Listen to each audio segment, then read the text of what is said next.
वो एक सुनसान इलाके में बना हुआ पुराना बंगला था। बंगले के चारों ओर अजीब सा मौत जैसा सन्नाटा पसरा हुआ था। एक 25 वर्षीय युवक कमरे के अंदर गोल घेरा बनाए बैठा हुआ कुछ बड़बड़ा रहा था। कमरे में 0 वॉट का बल्ब जल रहा था और चारों ओर फर्श पर तंत्र मंत्र के सामान बिखरे हुए थे। उस युवक की हालत बहुत ही गंदी थी। अचानक उसके कानों में बंगले की डोरबेल की आवाज बढ़ी। उसने अचानक अपनी आंखें खोल दी।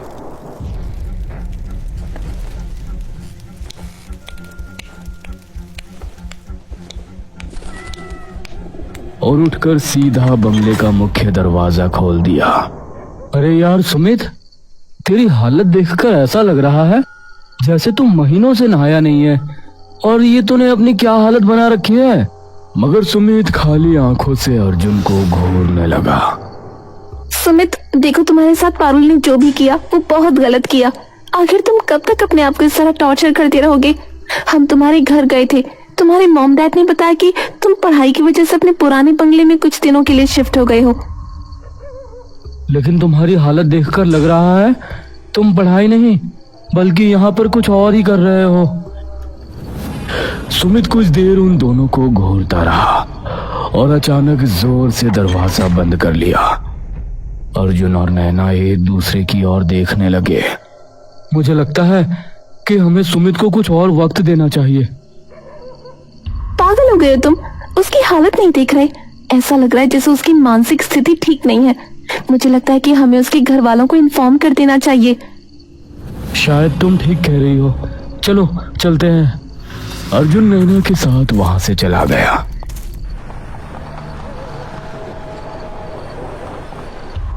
इधर सुमित दोबारा उस कमरे में आकर बैठ गया। वो एक टेबल के पास गया और एक लड़की की तस्वीर उठाई। अचानक उस तस्वीर को देखकर उसकी आंखों में नफरत के भाव झलकने लगे। तुम चाहे कितने भी अमीर बाप की औलाद क्यों ना हो पारुल, लेकिन तुम्हें मेरे साथ किए गए धोखे की सजा भुगतनी ही होगी।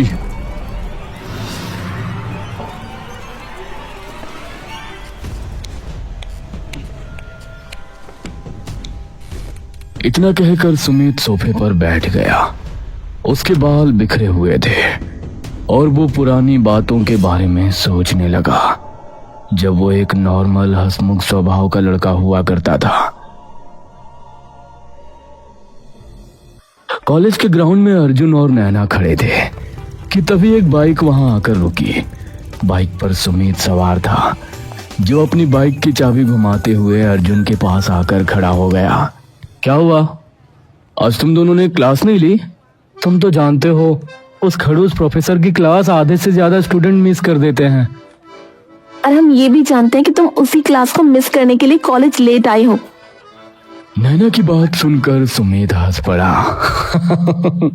नहीं, आज वजह कुछ और है। आज मैं टाइम पर आ रहा था, लेकिन मार्केट में अचानक मुझे पारुल दिख गई तो मैं उसे निहारने लगा।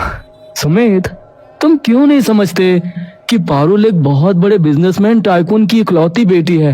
वो तुम्हें तो क्या, कॉलेज के किसी भी लड़के को घास नहीं डालती। यहाँ तक कि ये कॉलेज भी उसके बाप का है, तो वहां से तुम्हें लिफ्ट नहीं मिलने वाली। तुम अपना टाइम वेस्ट कर रहे हो। ये सुनकर सुमित मुस्कुराया और अपनी जेब से एक कार्ड निकाल कर दिखाया। ये इनविटेशन कार्ड है। तरुण ने अपने घर पर एक छोटी सी पार्टी रखी है, उसमें पारुल को भी इनवाइट किया है। पारुल वहां पर आएगी और मैं तरुण के घर पर ही पारुल को अपने दिल की बात बता दूंगा। ये सुनकर नैना चौंक गई। लेकिन तरुण तो हमारे ग्रुप का नहीं है। जानता हूँ, लेकिन जैसे ही मुझे पता लगा कि तरुण अपने घर पर छोटी सी पार्टी रखा है और उसमें पारुल को भी इनवाइट किया है, मैंने उससे दोस्ती कर ली अपने नोट्स देकर, और साथ ही ये भी कह दिया कि पार्टी में मेरे साथ मेरे दोस्त नैना और अर्जुन भी आएंगे। अर्जुन हंस पड़ा। तो कभी नहीं सुधरेगा। अगली रात तरुण के बंगले में उसके सारे दोस्त जमा थे। वहां पारुल भी मौजूद थी और सब डांस कर रहे थे।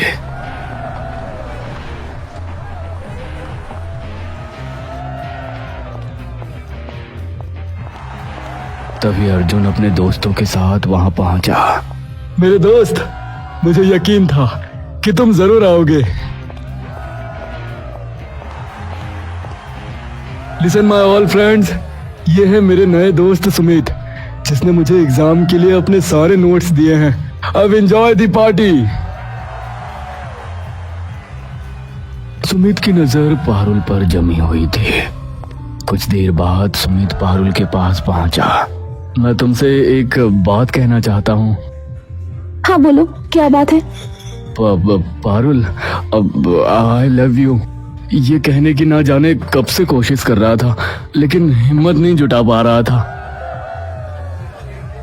यह सुनकर पारुल ने एक जोरदार चांटा सुमित के गाल पर जड़ दिया। अचानक म्यूजिक बंद हो गया और सभी दोस्तों की नजरें पारुल और सुमित की ओर टिक गई। मुझे आई लव यू कहने से पहले अपने और मेरे औकात का फासला तो नाप लिया होता। जितनी कीमत के घर में तू रहता है ना, उससे दोगुनी कीमत के घर में मेरे घर के नौकर रहते हैं। मुझे अफोर्ड करना तेरे बस की बात नहीं।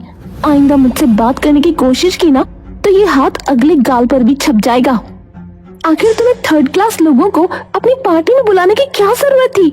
सारा मूड खराब कर दिया।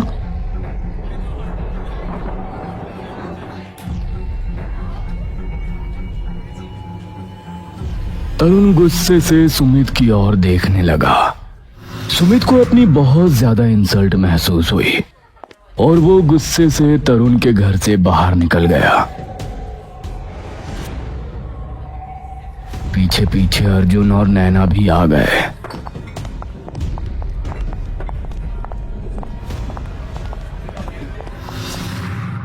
सुमित, मुझे पहले से ही पता था कि ऐसा ही कुछ होगा, इसलिए मैं तुझे मना कर रहा था।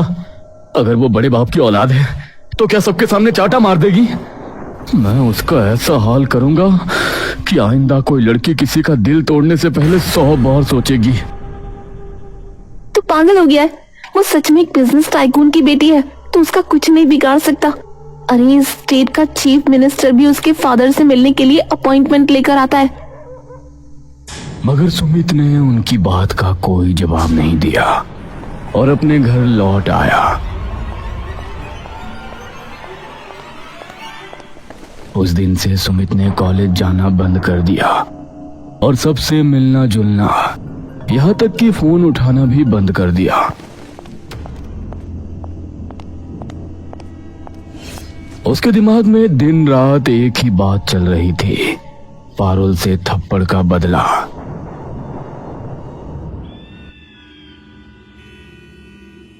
एक दिन सुमित लैपटॉप में कुछ देख रहा था कि तभी उसकी नजर एक वीडियो पर पड़ी, कर्ण पिशाचनी। सुमित ने तुरंत वो वीडियो ओपन किया और कर्ण पिशाचनी के बारे में गौर से सुनने लगा। कर्ण पिशाचनी को जिसने सिद्ध कर लिया वो अपने मन की सारी इच्छाएं पूरी कर सकता है। कर्ण पिशाचनी केवल सिद्ध करने वालों को ही दिखाई देती है और उसकी हर इच्छा पूरी करती है, यहाँ तक कि वो आपकी जीवन संगिनी की तरह आपका साथ देगी, आपकी हर बात मानेगी। लेकिन इसे सिद्ध करना आसान नहीं है।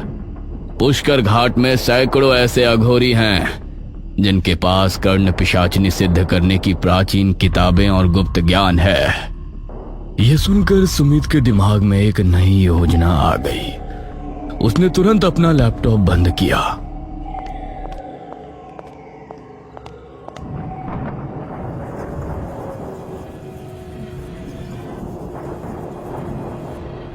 अगले दिन सुमित अपना बैग लेकर घर से बाहर निकल रहा था कि तभी उसकी बहन शालिनी ने पूछा, भैया आप कहाँ जा रहे हो?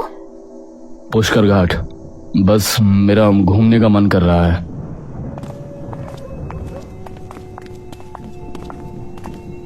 इतना कहकर सुमित अपनी कार लेकर निकल गया।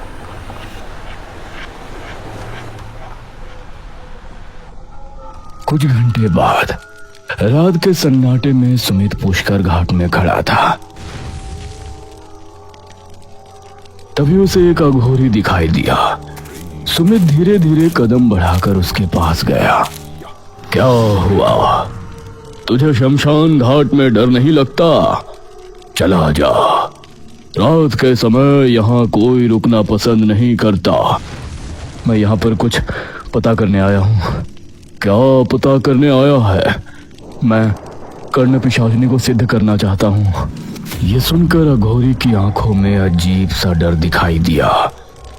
ऐसा सोचना भी मत, तू नहीं जानता, कर्ण पिशाचिनी सुनने में बहुत अच्छी लगती है, लेकिन इसे सिद्ध करना आसान नहीं होता। सिद्ध करने वाले को इस पूरे ब्रह्मांड की सबसे कठिन परीक्षा देनी होती है, तभी कर्ण पिशाचिनी उसके सामने आती है। परंतु वो जिस किसी के जीवन में आती है उसका जीवन नरक बन जाता है। लौट जा। तभी सुमित की नजर अघोरी के बगल में रखी हुई एक किताब पर पड़ी जो बहुत प्राचीन लग रही थी। सुमित ने तुरंत वो किताब उठा ली। मेरी किताब वापस कर। लेकिन सुमित रात के सन्नाटे में सीधा दौड़ पड़ा। अघोरी की आवाज उसके कानों में गूंज रही थी। किताब वापस कर दे मूर्ख, तू नहीं जानता कर्ण पिशाचिनी कितनी खतरनाक होती है। उस दुनिया के दरवाजे मत खटखटा, वहां से कोई वापस नहीं आया।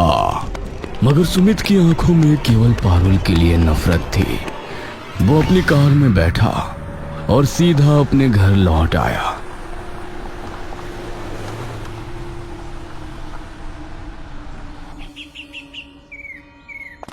अगले दिन सुमित अपना बैग लेकर फिर निकल रहा था कि तभी उसके पिता ने पूछा, तुम कहाँ जा रहे हो? डैडी, एग्जाम नजदीक है और मैं यहाँ पढ़ाई पर ध्यान नहीं लगा पा रहा हूँ। मैं अपने पुराने बंगले में कुछ दिन रहूंगा। इतना कहकर सुमित अपने पुराने बंगले की ओर चला गया।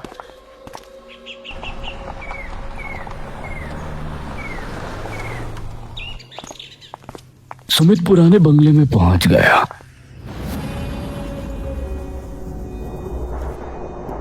उसके हाथ में एक प्राचीन किताब थी। वो धीरे धीरे उसे खोलकर पढ़ने लगा। पन्नों पर लिखे शब्दों को वो ध्यान से समझने की कोशिश करने लगा। कुछ ही देर में सब कुछ उसके लिए स्पष्ट हो गया। सुमित कमरे में गया, जमीन पर गोल घेरा बनाया और आंखें बंद कर तंत्र मंत्र जैसा जाप करने लगा। यह कर्ण पिशाचिनी की सिद्धि की क्रिया थी।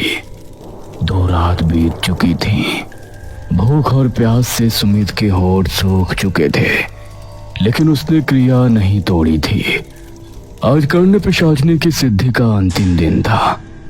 10 दिनों से लगातार भूखा प्यासा रहने और कड़ी तपस्या के कारण उसकी हालत दयनीय और डरावनी हो चुकी थी। उसके कपड़ों से भयानक बदबू आ रही थी। सुमित की नजर जब घड़ी पर पड़ी, रात के 11 बजे थे।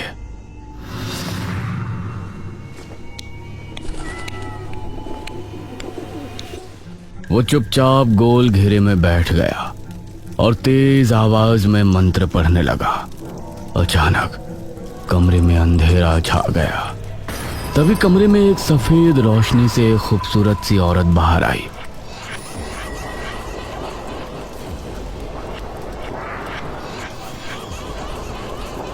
आखिर तुम मुझे अपने पास बुलाने में कामयाब हो ही गए। सुमित उसकी सुंदरता देखकर हैरान रह गया। अब से मैं तुम्हारी हूँ, लेकिन तुम्हें कुछ शर्तों का पालन करना पड़ेगा। कैसी शर्त? याद रखना, तुमने मुझे सिद्ध किया है।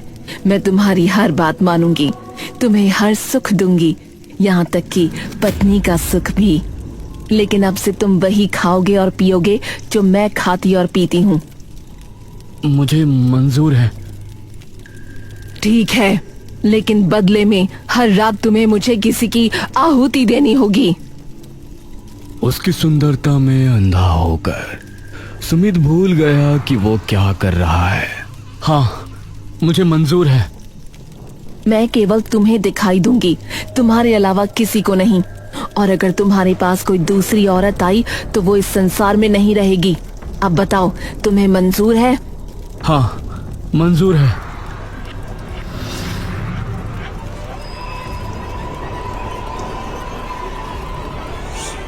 कर्ण पिशाचिनी अचानक उसके गले लग गई। सुमित के मन में अजीब सा तूफान उठने लगा, लेकिन उसने खुद को संभाल लिया। क्या हुआ? क्या तुम मुझे नहीं चाहते? चाहता हूं, पर उससे पहले तुम्हें मेरे लिए कुछ करना पड़ेगा। क्या?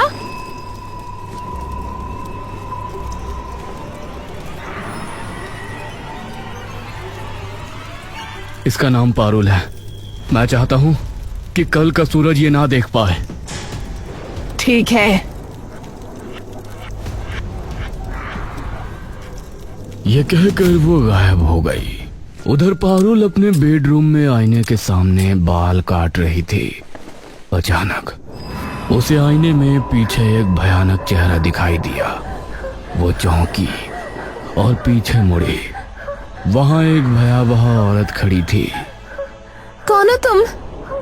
भयानक औरत ने बिना कुछ कहे उसकी तरफ डरावने तरीके से बढ़ने लगती है। पारुल की चीख पूरे बंगले में गूंज गई।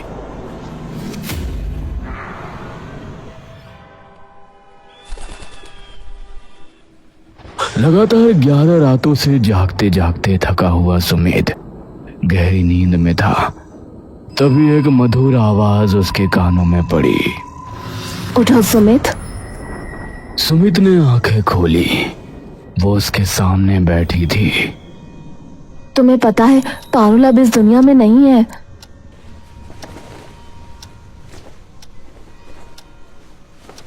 सुमित ने तुरंत टीवी ऑन कर दिया। Breaking news! इस शहर के मशहूर बिजनेस टाइकून की इकलौती बेटी पारुल अब नहीं रही। सुमित ने टीवी बंद किया और कर्ण पिशाचनी की ओर देखकर मुस्कुराया।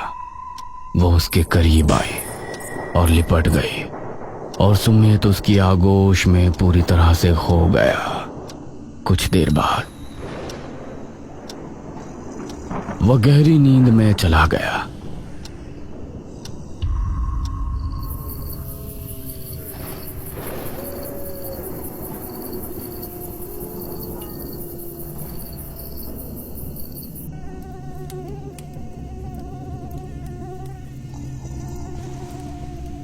सुमित उठकर पागलों की तरह इधर उधर देखने लगा। कमरे में हर तरफ सन्नाटा था, पर उसके कानों में वही डरावनी मोहक आवाज गूंजी। तुमने वादा किया था हर रोज आहुति दोगे, जाओ भी। सुमित की आंखें फैल जाती हैं, उसकी सांसें तेज हो जाती हैं। वो सम्मोहित सा खड़ा हो जाता है। वो उठ खड़ा हुआ।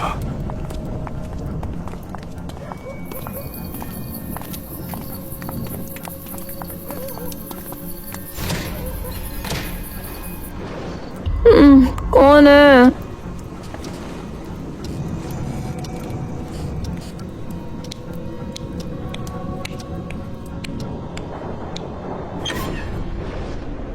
दरवाजा खोलते ही सामने सुमित खड़ा है। चेहरा गंदगी से सना हुआ, आंखों में पागलपन, बाल बिखरे, होठ सूखे हुए और फटे हुए। सुमित, ये क्या हाल बना रखा है? कब से फोन कर रहे हैं तुझे, तू उठा क्यों नहीं रहा? अचानक सुमित एक जंगली जानवर की तरह उसकी तरफ देखता है।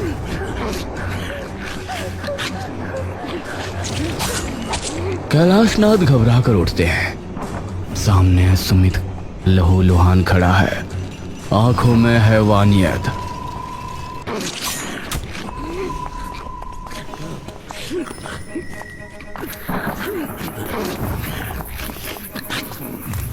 सुमित एक बैग लेकर कमरे में आता है, उसे बेड पर फेंक देता है। धीरे धीरे एक सुंदर स्त्री प्रकट होती है, वही कर्ण पिशाचिनी।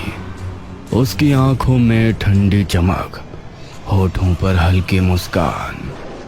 तुमने अपना वादा पूरा किया, मैं थोड़ी देर में वापस आऊंगी।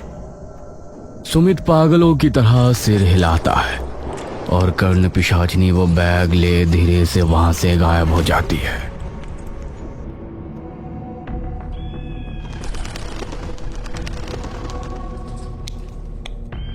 अगली सुबह शालिनी कमरे में घुसती है और सामने का मंजर देखकर वो चीख पड़ती है।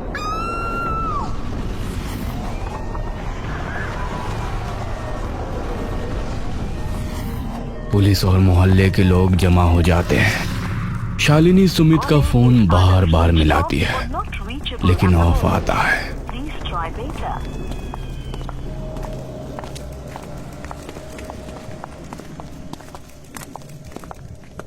ये सब कैसे हुआ?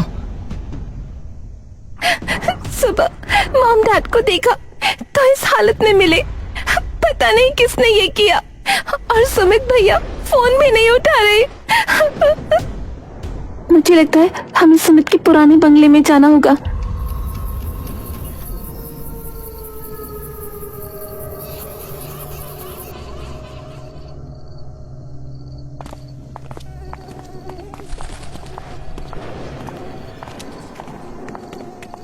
ये कैसी बदबू है?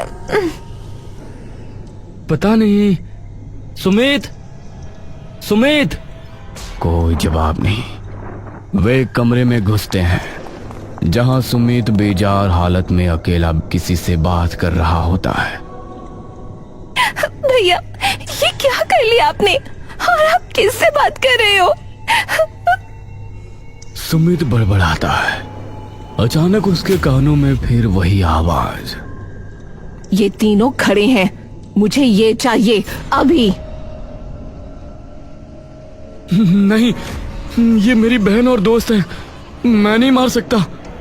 अर्जुन डर से एक कदम पीछे हटता है। सुमित, तू किससे बात कर रहा है? अचानक कमरे की लाइट फटकर बुझ जाती है। धुएं के बीच कर्ण पिशाचनी का असली भयानक रूप सामने आता है। लंबी काली जीभ, लाल जलती आंखें। ये है मेरा असली रूप और तुमने जो वादा किया था वो निभाओगे। ये तुम्हारे ही माँ और पिता थे जिनको तुमने मुझे दिया अपनी मर्जी से। नहीं, ये नहीं हो सकता। अगले ही पल सुमित को सब कुछ याद आ गया कि उसने यहां आने से पहले क्या क्या किया है।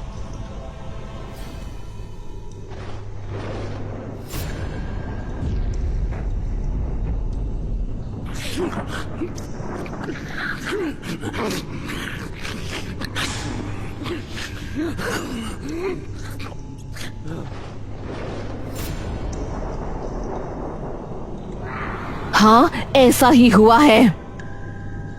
सुमित की आंखों से आंसू बहने लगे।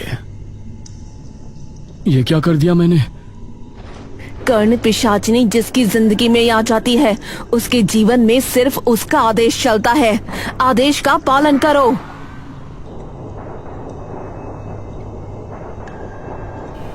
अगले ही पल सुमित फिर से सम्मोहित अवस्था में आ गया।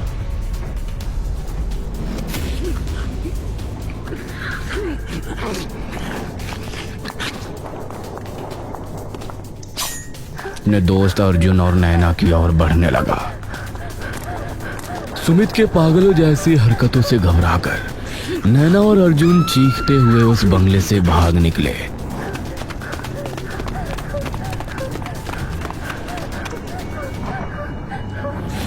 वे चिल्लाते हुए घने जंगल की ओर दौड़े। वे जंगल में एक बड़े पेड़ के पीछे छिप गए। सांसों की आवाज एकदम दबाने लगे। तभी दूर से उनके सामने एक लंबा झाड़ झंखाड़ों से ढका हुआ व्यक्ति आता दिखा। वह वही अघोरी था जिससे सुमित कर्ण पिशाचनी की प्राचीन किताब चुराकर भागा था। तुम दोनों यहाँ क्या कर रहे हो? इस वक्त जंगल में इतनी डर के साथ? अर्जुन कांपते हुए सब कुछ अघोरी को बताता है। समझ गया। इतना बोलकर अघोरी ने गंभीर होकर उनके पास एक माला निकाली। यह माला तुम्हारे जीवन की रक्षा करेगी। फिलहाल इस शहर को छोड़ दें।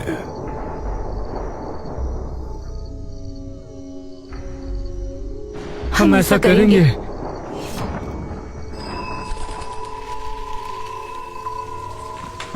अघोरी सुमित के बंगले में पहुंचा।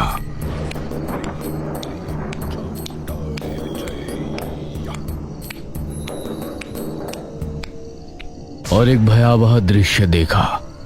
सुमित का शरीर सूखा, बेजान और उसकी आंखें लाल। सुमित, यह कर्ण पिशाचनी हर रोज तुम्हारी शरीर की रूह चूस रही है। वो तुम्हारी जीवन शक्ति को निगल रही है। मैं यह सब कुछ रोकना चाहता हूँ। तुझसे मैंने कहा था कि कर्ण पिशाचनी जिसकी जिंदगी में आ जाती है उसका जीवन नर्क हो जाता है। अघोरी ने लाल पाउडर से कमरे के फर्श पर एक विशाल यंत्र बना दिया। उसके चारों कोनों पर काले दिए जलाए जिनकी लौ नीली हो चुकी थी। वह तेज स्वर में मंत्र पढ़ने लगा। हर शब्द के साथ कमरा कांपने लगा। तभी दीवार से एक काली परछाई अलग हुई। उसका चमकता चेहरा, आंखें लाल, कर्ण पिशाचनी हवा में तैरते हुए अघोरी के सामने आ गई। अघोरी, सुमिता मेरा है।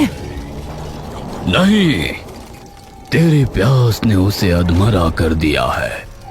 अब लौट जा। पिशाचनी ने कान फाड़ चीख मारी। कमरे की खिड़कियां फट पड़ी, दिए बुझने लगे। लेकिन अघोरी ने मंत्र और तेज कर दिए। पिशाचनी ने अपनी लंबी सांप जैसी जीभ अघोरी की ओर बढ़ाई, लेकिन त्रिशूल की नोक से टकराते ही वो पीछे हट गई। अचानक उसने झपटा मारा और अघोरी को अपनी पकड़ में जकड़ लिया।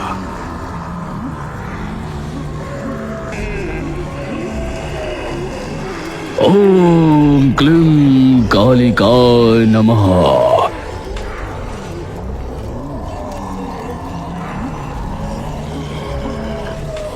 उसके शब्द बिजली की तरह गूंजे। पिशाचनी पीछे उछल गई, लेकिन उसकी आंखें और गुस्से से धधक गई।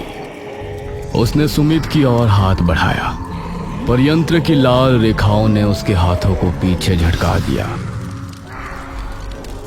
तुम मुझे बांध नहीं सकते। बांधना नहीं, विदा करना है। अघोरी ने तांबे के पात्र में काला तेल डाला और उसमें लाल धागा जलाया।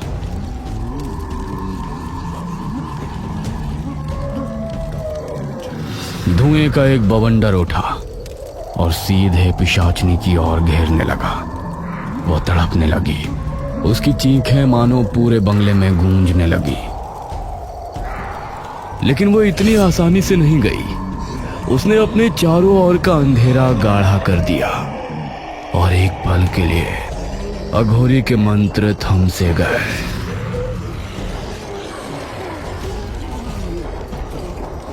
जैसे ही मंत्र गूंजा, यंत्र से उठी अग्नि ने पिशाचनी के पूरे अस्तित्व को धुंधला कर दिया और वो धुएं के भंवर में समा गई। कमरे में अब सिर्फ सन्नाटा था। अघोरी पसीने में भीगा पड़ा था, लेकिन उसकी आंखें शांत थी। सुमित रो रहा था। उसकी सांसें टूट टूट कर आ रही थी। मैंने अपने ही माता पिता और बहन को मार दिया। मैं अकेला रह गया। पाप का प्रायश्चित कठिन है और तेरे हिस्से में अब सिर्फ एकांत है। अघोरी बिना कुछ और कहे चला गया।